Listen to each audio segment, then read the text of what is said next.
Beleza. Bom dia. Pode crer. Tranquilo? Bom dia. Bom dia. Hã? E aí? Belê. É.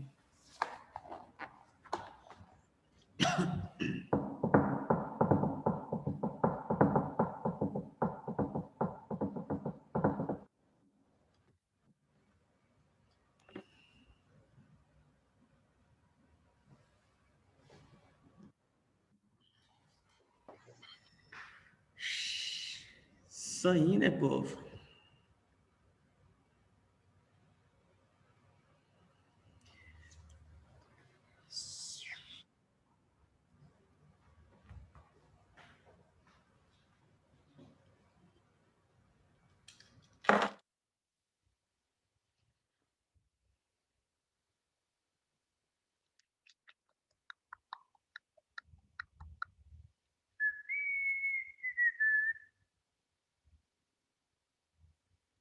Um mês, gente. Um mês.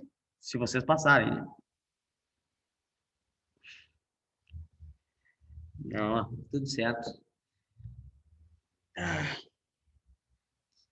Já ninguém mais aguenta esse computador, né?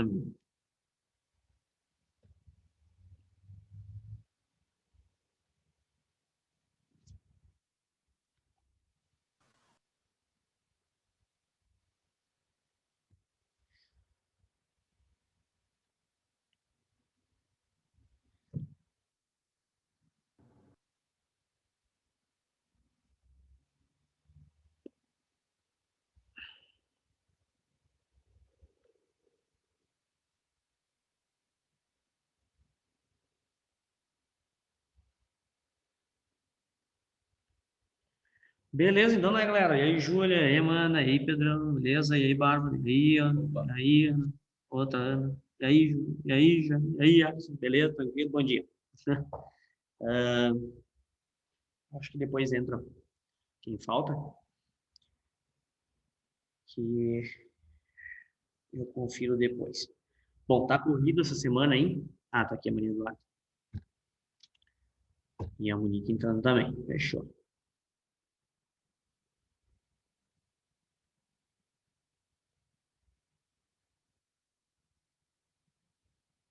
Beleza, e aí, Maria Eduardo? E aí, Monique? Tranquilo? Tá. Bom, voltando, recapitulando, seguindo. Tá corrida aí, eu dei uma olhada lá, tá, nos exercícios antes. Eu vi que em relação a aquela resenha lá e tal, vocês ainda não postaram, tudo bem? Tem tempo ainda, né? Eu não sei como é que tá essa questão dessa semana. Eu sou bem de boa, vocês sabem, se vocês quiserem deixar até semana que vem, não tem problema, desde que me entreguem, até semana que vem, tá? Mas vocês têm que se organizar, tá? Daí não dá para passar muito, porque senão vai começar a acumular outros trabalhos, aí vai entrar o por área não, aquele lá que, isso, por área lá, que é das áreas da natureza em si e exatas, né? Então é isso que vocês têm que se ligar, tá? Vocês que sabem, só me falem aí depois, ó, professor, pode ser para semana que vem, até quinta? Pode. Só cuidar, porque senão eu deixei até amanhã, né? Vocês viram lá o fórum. Mas o fórum não vai fechar. Então eu vou estar bem tranquilo aí nessa mais uma semana, porque tem outros trabalhos, então, enfim, fiquem bem à vontade. Mas eu preciso dele até semana que vem. Daí vocês aproveitam o feriadão também, então, para fazer. Ah, tá. E beleza. Tá baixinho, não tô escutando. Tá me ouvindo agora? Hã? Tá me ouvindo? Agora tô. Então tá bom. Dá pra deixar até semana que vem? Sim, tranquilo. Tá bom. Ele vai estar aberto, tá? Então nem vou olhar essa semana. Vou olhar tudo. Se alguém postar até amanhã, tranquilo, mas se não, pode ser semana que vem. Então fechou. Tá? Vocês sabem que o fórum tá lá naquela de gimnospermas, né? Da aula passada. Tá lá. Sobre os exercícios, né? Sobre o que a gente tem que seguir, né? Não vou citar o. Fala, Amanda. Nós. Palestra, tipo, se eu quiser assistir de novo e tal, onde é que ela tá? Putz, cara, eu tenho que postar. Ah, o professor. Eu acho que foi o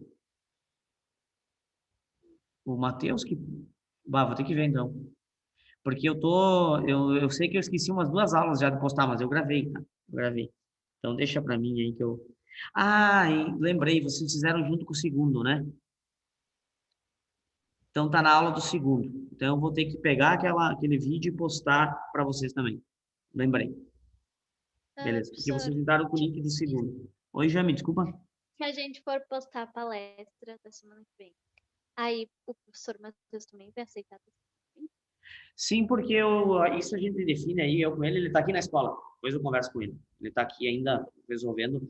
A gente é mais tranquilo. Claro que isso porque é online, né? Se fosse aqui, a gente teria que ter um prazo mais certo, né? Mais específico. Mas nada que a gente não possa conversar, entende? Então fiquem tranquilos quanto a isso. Mas tende a fazer algo bacana, né? Uma coisa mais crítica, né? Vocês têm condições, sim. Beleza? Bora! Bom, eu sempre estou trabalhando nessas partes de botânica aqui, justamente porque vocês sabem que tem toda essa questão de nós estarmos fazendo elas online, ensino remoto, síncronas, tanto faz, né, o nome dessas bicheiras ideal que a gente está tendo aqui, né, porque eu gostaria que fosse presencial, né, vocês sabem disso, porque botânica é mais tripresencial, né. Quando eu falei bicheira, né, tá gravando, não é no sentido de que é que poderia ser muito melhor. Poderia ser muito melhor se a gente tivesse no meio do mato. Mas, então, por isso que eu estou trabalhando sempre dois conteúdos, dois módulos seguidos, né? Que fica também mais interessante. Senão a gente ia ficar aqui lendo coisa e fazendo coisa e não tem sentido. Mas, hoje a gente vai trabalhar dois, então, tá? E terminar o livro 3, praticamente. E semana que a gente já entra no livro 4. Né? Então, para entrar na parte reprodutiva das angiospermas e por aí vai. Beleza? Só a gente tem que dar uma corrigida nos exercícios passados, que tinham 2 módulos também, né? Que eram referentes às gimnospermas, que é um assunto bem amplo, né? E eu olhei lá o pessoal que fez, mas não me ative tanto a exercício. Às vezes na maioria das vezes, né, eu consigo olhar todos e olhar, tem um erro aqui, errado, isso aqui não é raro, mas eu sei que vocês têm um trabalho em conjunto muito bom e talvez vocês tenham acertado, né, quase todas, tá? Mas, bora lá então. Na primeira aí, que vocês têm na página 190, né, em relação aos gimnospermas, vocês têm a relação das características representadas por briófitas, pteridófitas, gimnospermas e angiospermas. Ele pede qual é a correta, né? Nesse caso, tinha que analisar algumas situações, tá? Um pouco mais a fundo. A gente comentou, mas talvez tenha passado de forma um pouco mais vaga, que é a questão, aqui seria a letra E, tá? Que é as gimnospermas e angiospermas são as únicas classificadas como esporofíticas totalmente, porque a gente só observa essa fase, só observa nas pteridófitas, apesar da fase esporofítica ser a fase dominante, a gente consegue observar de forma um tanto quanto evidente, né, em algum momento da época dela, a fase gametofítica. Por isso que as gimnospermas e angiospermas são de fato as únicas que a gente pode classificar como sendo totalmente assim esporofíticas em todos os momentos. Porque quando a gente observa aquela plantinha lá, tá? Ela é a fase esporofítica. Cuidem as câmeras, tá, galera? Tem que ter, você sabe. Então, a 2, né, o surgimento da semente foi um ponto de vista evolutivo e tal, adaptação, e foi em qual grupo? Muito fácil, gimnospermas, a gente já estava trabalhando isso. Então, não precisa nem ir muito além. A 3, aí na página 191, desculpem, ele leva em conta algumas características dos grupos vegetais, e a gente tem aí, então, são encontrados nos pinheiros. Pinheiros é gimnosperma, né? Então, produção de flores e sementes, flores não. A gente tem uma flor rudimentar, que a gente chama de estróbilo, então seria esse o termo correto, não uma flor. Então, a 1 não está correto. Formação de um tubo polínico, sim, isso vai aparecer nas gimnospermas e vai seguir nas angiospermas. Né? Independência de água para fertilização, beleza, tranquilo, se vocês já sabem. Produção de flores e frutos, não, só nas angiospermas. E a presença de tecidos vasculares, xilema e floema, aí sim, aí entra a 5. Então, seria a 2, 3 e 5, letra D. Essa da SIM 4, ela pedia incorreta, tá? Eu vou ir direto na letra, que seria a letra D, tá? E explicar o porquê dela, ó. A fase diploide, 2N, ela, nos vegetais, vai dar fertilização aos esporos. Não, né, gente? Não é da fertilização aos esporos. Quando fertiliza, a gente tem um zigoto formado, 2N, beleza. Mas quando ela chega lá, vai formar os esporos, esses esporos têm que ser N. Ou seja, eles já têm que ser N, eles têm que sofrer uma meiose para depois eles irem e levarem esses gametas adiante, né, e tal, para fecundação posterior. Então, ela está errada porque na fase aí dos esporos, ela é N, o pólen é N, tá? Nós, com letra D. Leia o texto abaixo, né? Subindo sempre, os campos misturados com pinhais se adiantam até a orla exterior, né? De vez em quando, vastas porções planas são inteiramente brejosas, vestidas de uma vegetação palustre estranha, entre a qual assomam em toda parte os frutos purpúreos e tal, musgos das turfeiras, né?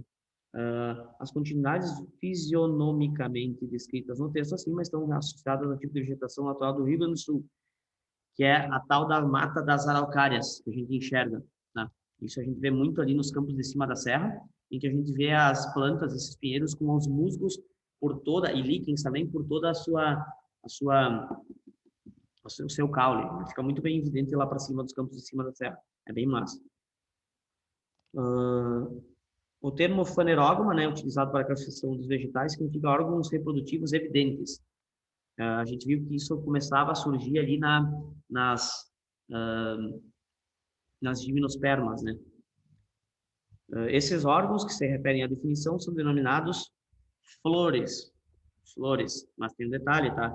As gimnospermas têm flores rudimentares. Então, por isso que essa C está correta. Mas a gente sabe que nessa classificação atual, a flor mesmo, só a flor é nas angiospermas. João, Monique. Vocês estão com as câmeras onde? Só o Alisson tem autorização. Beleza. Na página 131 ainda, né? As gimnospermas podem propagar-se assexuadamente a partir de um pedaço de caule. Isso aí, geralmente, eles trabalham também com genética, né? Capacidade esta conhecida como estaquia. Quando tu pega um pedacinho, bota lá, ele nasce novamente. Um pedaço de um ramo, a estaca é plantado, desenvolve raízes e folhas. Também podem reproduzir-se sexuadamente num ciclo de vida alternante. Beleza? Comparando essas características gerais, a reprodução de gimnospermas com as reproduções das angiospermas, podem-se considerar que ambas possuem processos reprodutivos bastante semelhantes, tá? Para os dois tipos de reprodução. Se eu pegar uma gimnosperma e pegar uma angiosperma e talvez tentar uma estaquia, eu vou conseguir com os dois tipos de grupos. E também, sexuadamente, elas têm reproduções semelhantes no sentido de eu formar fecundação dupla, em alguns momentos, eu ter células germinativas, células também aquelas células vegetativas que formam o tubo polínico. Então, a reprodução, elas são semelhantes. Não são iguais, mas são muito semelhantes. Por isso que a letra D está correta, tá? Não são idênticos e nem tão distantes. São semelhantes. Essa aqui é interessante, né? As proposições a seguir tratam dos vegetais e assinalem as corretas.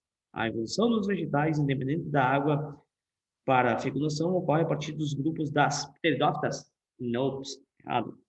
As angiospermas caracterizam-se por apresentar sementes envolvidas por fruto, ambos derivados da flor. Yep, né? A gente vai ver agora. Nas gimnospermas, o agente responsável pela polinização é o vento? Sim, anemofilia. Tá? A dupla fecundação ocorre apenas em gimnospermas? Não, porque eu não ensinei, tá? De fato, as angiospermas ainda, mas também ocorre dupla fecundação. A gente viu lá que nas gimnospermas tinha a formação daquele megaprótulo lá, e dentro tinha duas oosferas, né? E aí vinham duas células germinativas que poderiam, de fato, fecundar as duas, ou não. Tá? Então, pode ocorrer isso. 16. Gimnospermas e angiospermas produzem sementes, mas apenas as angiospermas desenvolvem frutos? Sim, tranquilo. O endosperma de gimnosperma é denominado endosperma primário e é haploide. Foi falado na outra aula também, tá? E o óvulo é o gameta feminino das fanerógamas? Não, né? De todas as plantas é a oosfera. De todas as plantas é a oosfera. O óvulo é a estrutura que contém a oosfera nas fanerógamas. Aí tem um livro aí dos caras, né? Vocês podiam pegar as informações e comparar. Essa aqui eu não vou corrigir, né? Compare samambaias aos pinheiros, né? Quanto à dependência do meio aquático para a reprodução. Isso era só vocês pesquisarem e fazer, né? Com o suscitamento também da aquisição evolutiva, não ligado diretamente ao processo reprodutivo, que permitiu que as plantas atingiram grandes tamanhos. Também vocês tinham que fazer isso de forma descritiva, bem de boas. A 4 ali, né? A gente tinha as plantas portadoras de frutos que surgiram na Terra depois das coníferas. Provavelmente há cerca de 135 milhões de anos. Ele está falando de angiospermas, tá? As gimnospermas vieram antes, ali por 270 milhões de anos atrás, tá? Então, isso ele está falando das angiospermas. A análise de fósseis indica que a quantidade de angiospermas foi rapidamente aumentando na Terra, enquanto as gimnospermas foram se tornando menos abundantes. E até corrigindo aqui, tá? Que a gente teve, sim, eu falei na época, na aula passada, eu tinha falado de 200 e poucas mil espécies, depois eu corrigi, não, é 30 e poucas mil. Não, é 200 e poucas mil espécies de plantas angiospermas. E um número bem reduzido de gimnospermas. Aqui, ó, 250 mil espécies conhecidas, né? Usando as informações do texto e os conhecimentos sobre botânica, pode-se afirmar que, eu vou direto na resposta, tá? Letra E, as coníferas ou gimnospermas não se extinguiram, constituem-se na vegetação dominante de algumas formações florestais atuais. Tem algumas aí que ele trata das coníferas sendo que só existiam coníferas. Não, mentira, tá? De fato, as coníferas ou angiospermas não se extinguiram. Claro que as exemplares da época, né, as espécies da época, elas sofreram um processo evolutivo, elas foram se desenvolvendo, formando outras espécies, mas os ancestrais comuns a gente tem até hoje. Então, letra E. O pinhão aí, né, mostrado na foto ao lado, coletado de um pinheiro do Paraná, nossa, Araucária industífera, é letra D, uma semente. Bem tranquilo. Estrutura multicelular, resultante do desenvolvimento do óvulo. E essa próxima, né, aqui a gente tem ela sendo válida para 6 e a 7. Para responder as questões, então, considere o texto abaixo. Os pinhões são evidentemente consumidos por várias espécies da fauna. Uma ave, a gralha azul, esconde os pinhões no solo para posterior consumo. Aí ela pede, a gralha azul não encontrada, né? Não encontra os pinhões que derrou, contribui para a disseminação do vegetal. Fácil. Depois eu confiro lá no fórum, tá? Porque a gente tem um aulão também para dar aqui, daí tá tudo corrido aqui. Os pinhões mencionados no texto são as sementes de uma gimnosperma. Muito fácil também. E essa aqui também é interessante, tá? A respeito do tubo polínico são feitas as seguintes afirmações. É uma estrutura exclusiva das gimnospermas? Não, a gente vai ver que tem a formação do tubo polínico também em angiospermas, tá? Então, essa 1 está errada. É formada a partir de um grão de pólen? A gente viu que sim. Tinha duas células, as germinativas e as vegetativas, e aquela célula vegetativa do grão de pólen, ela formava o tubo polínico. Contém os núcleos espermáticos que representam os gametas masculinos? Sim, pólen masculino. Beleza, né? Colher de chá para vocês aí na correção. Então, confira lá. Mas, botânica, tá? É leitura e analisar esquemas. Então, vocês vão ter que fazer isso. Não pensem que vai ser fácil, tão fácil a prova. Tá? Então, bora lá. Que nem eu falei, tá? As angiospermas, aí a gente vai trabalhar também em 2 módulos, o número 43 e o módulo 44. Aqui, porque no módulo 43, a gente só trabalha com algumas características gerais e tal, e que eu vou só pegar a tabela que vocês têm aí, da página 194, e vamos trabalhar em cima dela para diferenciar um grupo do outro, tá? Os 2 grandes grupos que a gente tem dentro das angiospermas. Claro que dentro desses grupos a gente tem inúmeras e milhares de espécies, mas eles são primeiramente divididas em dois grandes grupos, tá? Então, e depois eu entro só na estrutura da flor. Por isso que eu não vejo sentido a gente trabalhar um módulo por vez, tá? A não ser que a gente tivesse na escola, né, e a gente pudesse analisar com lupas, ou no mato analisar com lupas, né, essas estruturas. Por exemplo, nervuras das folhas, número de pétalas, número de sépalas, gemas, né, que estão surgindo. Essas gemas podem ser o quê? Podem ser folhas, novas flores, entre outras coisas. Então, essas coisas deveriam ser analisadas em loco, tá? Por isso que a gente vai trabalhar, pá, junto aqui. Compartilhando com vocês para variar, lembre-se que eu estou de olho. E tem um negócio aqui, tem algumas coisas que vocês vão ter que pontuar, talvez, e escrever ali. Então, fiquem ligados que irão surgir algumas informações diferentes. Vocês podem até fazer isso no livro, se vocês quiserem, não tem problema, desde que façam, porque vai auxiliar nos estudos depois. Então, bora lá.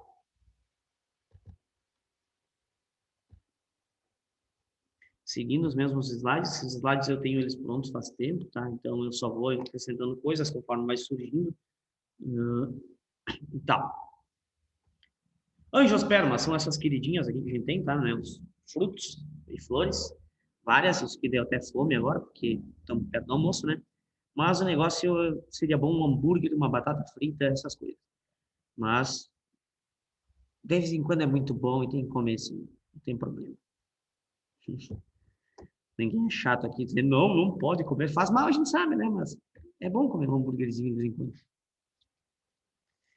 Beleza, então aqui a gente tem os representantes, tá? Vários deles, todos aqueles que produzem flores, enfim, né? Frutos, são as angiospermas. Só que tem um detalhe, tá?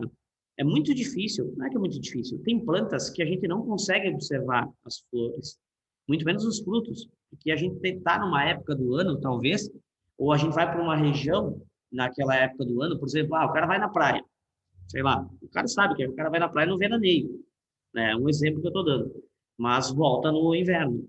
No inverno, aliás, fica lá 15 dias e volta. Nossa, vai no verão e volta no inverno, cara, fica lá 4 meses, né? Não, mas a gente vai só numa época. Então, a gente costuma ver algumas plantas nessas regiões somente naquela época. E a gente nunca viu a flor, nunca viu o fruto.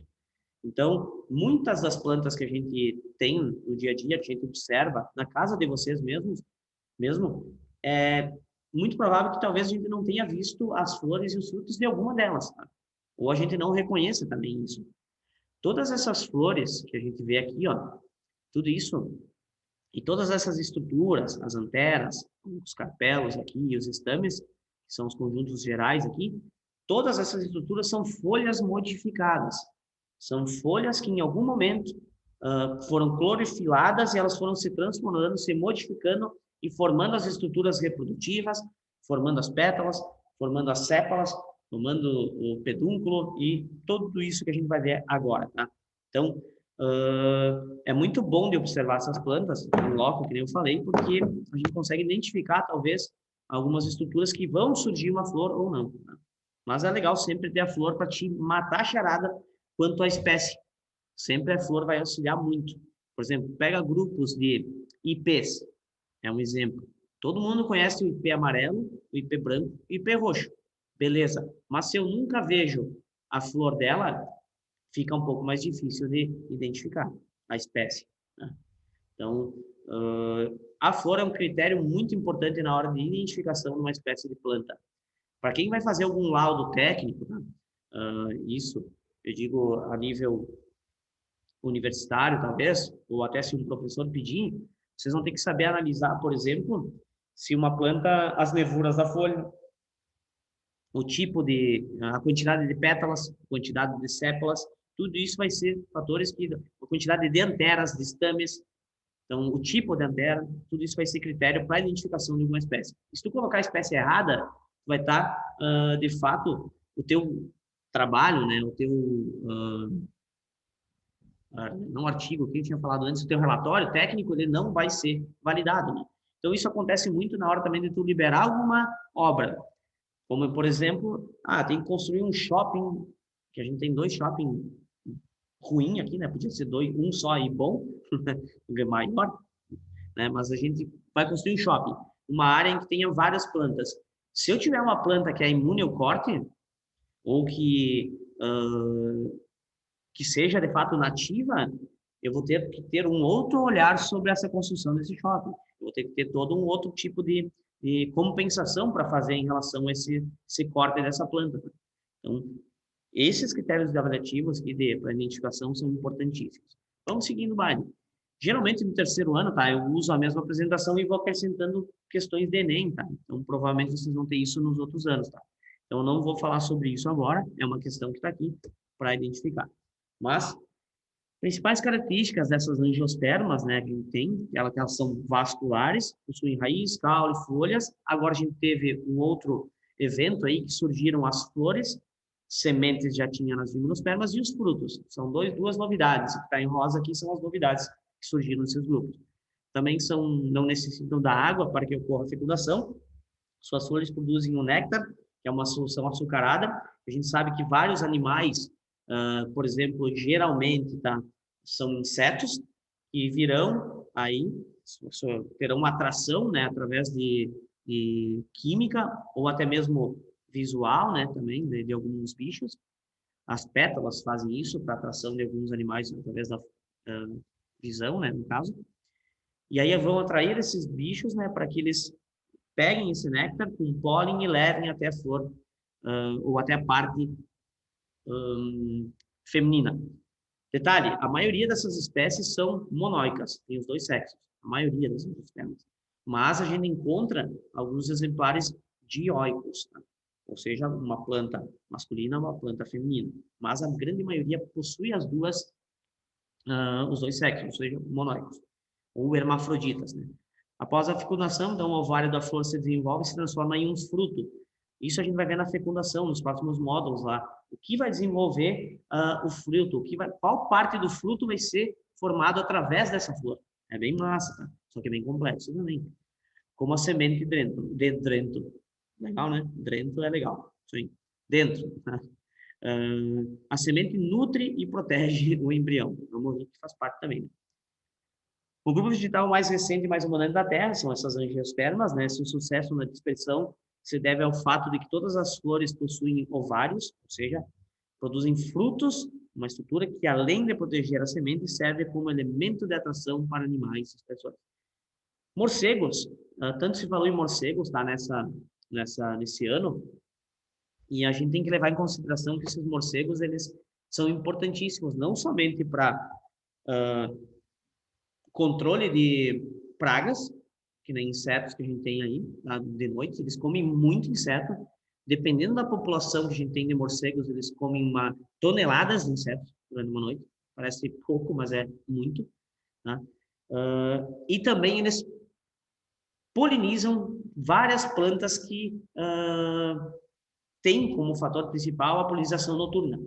Então, é importante esses morcegos que se alimentam de néctar, os nectarívoros, tá?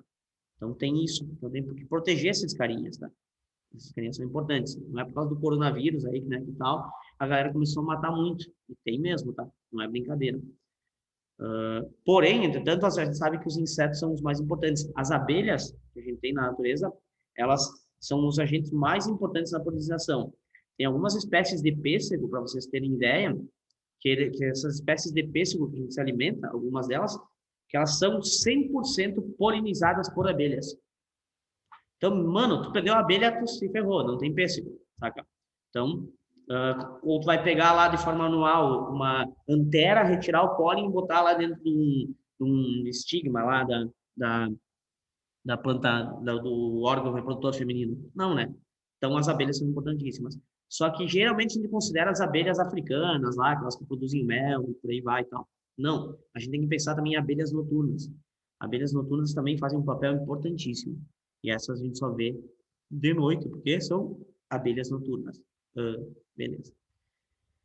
Tá? Só para exemplificar. Então, aqui a gente divide essas angiospermas em dois grandes grupos, tá? As monocotiledôneas e as dicotiledôneas. Tem esses dois nomezinhos aí entre parênteses, né, para os grupos, que é as Liliopsida e as Magnoliopsida, tá? Geralmente aparece monocotiledôneas, dicotiledôneas, mas pode aparecer esses nomes, né? Por que não? E aí o cara tem que saber meio que distinguir, tá? Então é importante saber os dois, sim. O que é uma monocotiledônea em questão de semente, tá?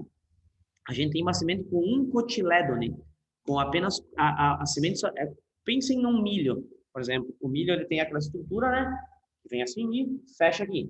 Aqui em cima é aquele cotilédone, né, que a gente chama, e a folha se desenvolve a partir desta abertura que tem aí, tá?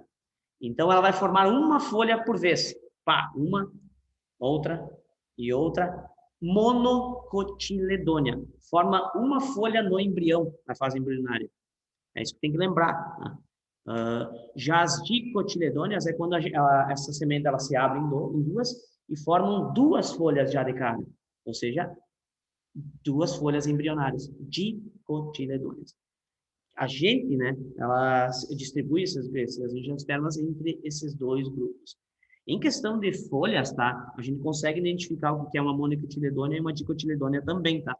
Através das nervuras das folhas. Quando eu tenho essas nervuras paralelinérvias, ou seja, de forma paralela, pensem no milho, pensem na pipoca, pensem na cevada, entre outras, tá? A gente tem as folhas com as nervuras paralelas uma à outra. Isso, monocotiledônea. As dicotiledôneas têm as nervuras da folha reticulinérvias, ou ainda peninérvias. Podem anotar ali, se vocês quiserem. Peninérvias cai muito, tá? Peninérvias, essas nervuras em formas de pena. A gente tem. Vocês conseguem observar aqui, ó, nesse desenho. Tá? Os feixes liberolenhosos aí do caule são difusos nas monocotiledôneas. Então, vocês conseguem ver esses feixes liberolenhosos são aqueles feixes de xilema e floema, que a gente vai vê-lo só em fisiologia vegetal. Então, não vamos entrar nesse assunto agora, tá? O Volney talvez vai trabalhar isso com vocês, se não me engano, tá? Feixes liberolenhosos do caule ordenado, ó, esse daqui ó, em amarelo, é característica das dicotiledôneas. De forma mais difusa no caule, monocotiledôneas. Então, o que cresce mais rápido? O que dá um crescimento mais rápido? Por isso que são plantas espontâneas que a gente fala, né? São as monocotiledôneas. As monocotiledôneas, para vocês terem uma ideia, são as gramíneas. A grama, o milho é uma gramínea. Os cereais que a gente se alimenta são monocotiledôneas, né? Então, quando eu digo cereais, estou falando de cevada, trigo, essas paradas. Né? Tudo são gramíneas, então monocotiledôneas vocês podem pegar e resumir, né, como descendentes as gramíneas. Já as dicotiledôneas são as outras, aquelas que crescem em tamanhos maiores e por aí vai. Mas de monocotiledôneas maiores a gente também tem as palmeiras. Palmeiras também são monocotiledôneas. As flores dessas plantas, né, monocotiledôneas e dicotiledôneas, as flores são trímeras ou hexâmeras. Vocês podem colocar aqui também, hexâmeras. Hexâmeras, 6 pétalas. Trímeras, 3 pétalas. Tá? Já as dicotiledôneas, a gente tem flores tetrâmeras ou pentâmeras. 4 pétalas ou 5 pétalas. Mas também as dímeras. Vocês podem colocar aqui também, as dicotiledôneas. 2 pétalas apenas. Tem flores assim, tem algumas exceções. Então, flores trímeras nas mono e hexâmeras. Aqui, além dessas, acrescentem as dímeras. Frutos com 3 carpelos. Tá? E aqui com 5 carpelos, que já é uma característica um pouco mais abundante, né? Então, não tem muito o que falar.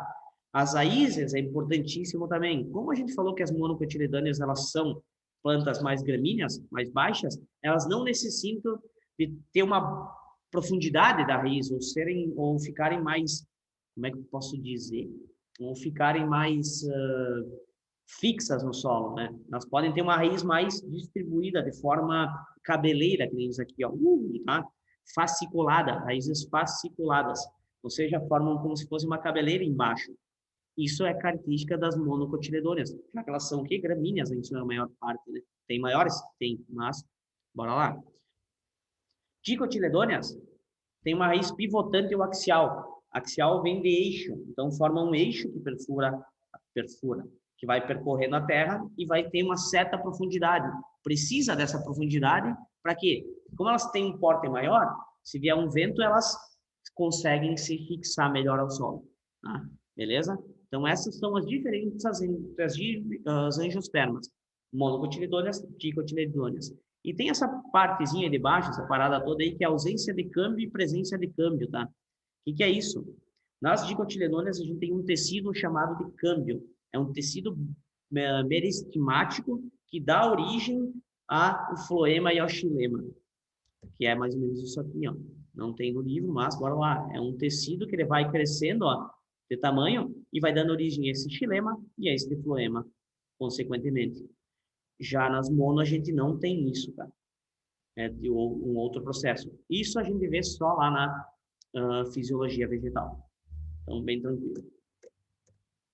Aqui outra questão, né? Vamos deixar para lá. E aqui entra a nossa querida e amada flor, que daí a gente já entra no módulo 44. Essa flor, esse desenho vocês têm no livro, então vocês podem ir completando algumas coisas. Tá? A gente vai começar de baixo para cima, tá? Aqui. Tanto faz, de cima para baixo, mas vamos começar aqui assim. Vocês sabem que a flor, quando ela está saindo da planta lá, ela tem essa estrutura, deixa eu só passar aqui um pouquinho, ó, ela tem essa estrutura aqui, ó, de baixo, que a gente chama de pedúnculo, tá?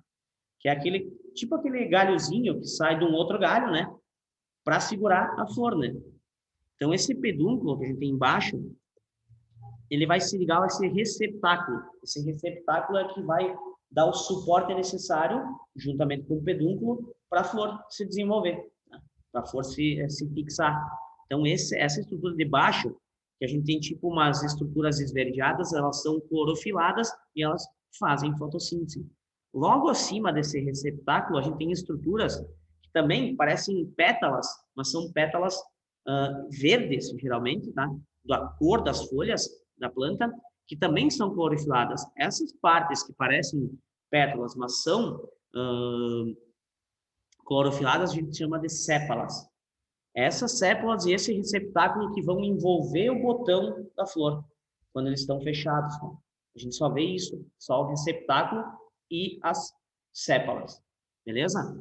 Indo para cima, né, um pouco da flor, a gente vê uma estrutura que a gente conhece, que daí sim, conforme a coloração dela, vai atrair um tipo de polinizador, né, ou um tipo de animal para se alimentar dela, que são as pétalas. Essas pétalas aí vão variar em questão de número, e é isso que também vai ser um critério para avaliação, para identificação. Beleza, então a gente viu essa parte de baixo. Tá? Tranquilo.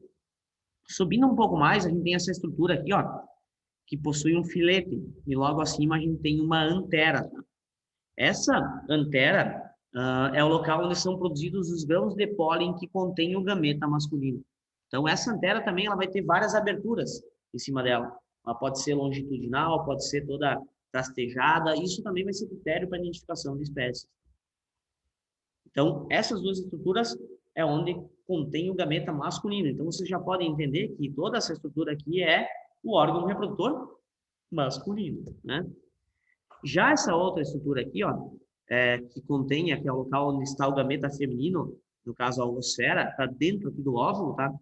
É uma estrutura que contém um estigma que vai receber o grão de pólen aqui, né? E vocês sabem que as angiospermas também fazem o tubo polínico, né? Produzem aquele tubo polínico. E aí ele vai descer. Nossa, cadê meu mouse? Descer e fecundar as ovosferas. Essa estrutura onde tem aqui, né, essa longa distância é o estilete. E toda essa dilatação, né, tem aqui dessa estrutura, a gente chama de ovário. Dentro do ovário tem um óvulo que tem a ovosfera. Detalhe, tá? A gente pode chamar essa estrutura aqui, ó, do filete e antera, a gente chama de estame. E quando falar de estame, eu não estou falando só da antera, estou falando do estilete e da antera. Do filete, aliás, e da antera. A outra estrutura aqui, né, que a gente tem o estigma, estilete e ovário, óvulo, consequentemente, a gente chama de carpelo. Então, o estame é o órgão reprodutor masculino. O carpelo é o órgão reprodutor feminino. Beleza? Outro conjunto de estruturas que pode vir a cair. O que é um cálice, tá? E o que é uma corola? O cálice numa flor é a estrutura que faz parte do conjunto de sépalas e o receptáculo. O receptáculo e as sépalas são um cálice, como se fosse a parte de baixo. Tá? Já a corola são um conjunto de pétalas. Tá? Então, isso também tem que ficar claro. Entretanto, a gente tem outros conjuntos que podem surgir aí que vocês têm no livro, tá? Que é a questão do gineceu e do androceu. Então, o gineceu é o órgão feminino. Até eu vi num vídeo uma vez na internet que o cara fala gina, tá? Fica fácil. Androceu, André. Então, fica fácil de gravar, tá? Então, o gineceu, órgão feminino formado pelo estigma, estilete e ovário, mas não só um carpelo, pode ser o conjunto também. Então, quando a gente fala de androceu, eu estou falando do conjunto de carpelos.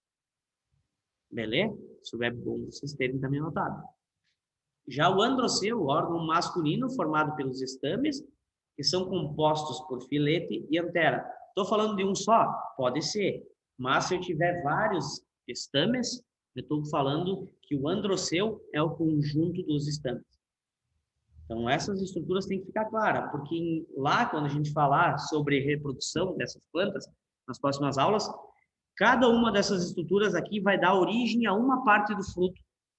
Uma parte vai dar origem à semente, o que vai dar origem ao fruto, como vai ser essa fecundação, por ali vai. Eu e eu por aí vai. Tá?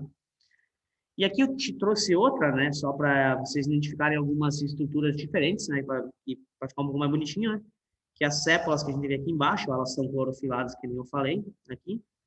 O conjunto de pétalas, aqui a gente está vendo só 3, né, mas a gente sabe que aqui poderia ter mais 2, então ela é uma pentâmera, poderia não, ela teria aqui 2, né, mais 2, então ela é uma dicotiledônia, se a gente for analisar. Geralmente, tá? O número de pétalas que a gente tem, o número de sépalas vai ser a mesma. Então, se eu tiver 5 sépalas, eu vou ter 5 pétalas. Aqui embaixo, as sépalas e as pétalas vão ser o mesmo. E, geralmente, também, se eu tiver um número de sépalas 5, um número de pétalas 5, eu talvez terei também 5 estames. Não é regra. Às vezes aparece. Mas as sépalas e as pétalas, elas são mais frequentes de aparecer na mesma quantidade. Que são critérios também para identificação. Mas o que eu poderia falar aqui? Que essa estrutura do ovário, né, que a gente falou, que sobe pelo estilete aqui, a gente tem esse estigma que é a abertura onde o grão de pólen aqui que vai sair dessa antera, ele vai cair para cá. Cair, né? Um polinizador vai vir aqui e ajudar nesse processo. É basicamente assim que ocorre. E aí o processo de fecundação é o mesmo, é muito parecido, vocês viram que é semelhante, né? As gimnospermas. A gente tem lá um grão de pólen, que ele já não é mais anemófilo, né? Não é mais por anemofilia, que é pelo vento. Dá também, tá? E ele vai também ter essas células germinativas e células vegetativas, onde um vai formar o tubo polínico para fecundar essa oosfera depois. Beleza? Bom, são 11h51, tá, galera? Vocês viram aí que não tem muito mistério. O módulo 44, talvez ele vai ser um pouquinho mais trabalhoso, porque tudo que eu falei dessas estruturas vocês têm no livro aí, tá? E alguns nomes um pouco diferentes também, se vocês forem analisar, tá? Então, deem uma atenção especial, talvez, nessa leitura, que vai ficar fácil de responder todas aquelas questões aí. Vocês vão ter que fazer os exercícios da página 195, 196, 198, 199 e os extras lá. Agora eu vou conferir certinho lá quem fez, tá? Alguns não me entregaram os exercícios. Os nomes eu já peguei. Eu só vou conferir se fizeram certo. Tá? Os nomes eu já peguei lá. Quem faltou. Vocês sabem que isso é critério avaliativo ali para o trimestre. Beleza, meus queridos? Tranquilo? Deus. Nós, então, né? É isso aí. Qualquer coisa, vocês sabem que pode me chamar. Fiquem à vontade. Então, até semana que vem, vocês me apresentam Vocês postam semana que vem a resenha lá. Então, vamos descansar um pouco e comer um hambúrguer. Beijinho no ombro. Tchau, tchau. Beijo. Beijo. Ah. Tchau. Tchau, tchau.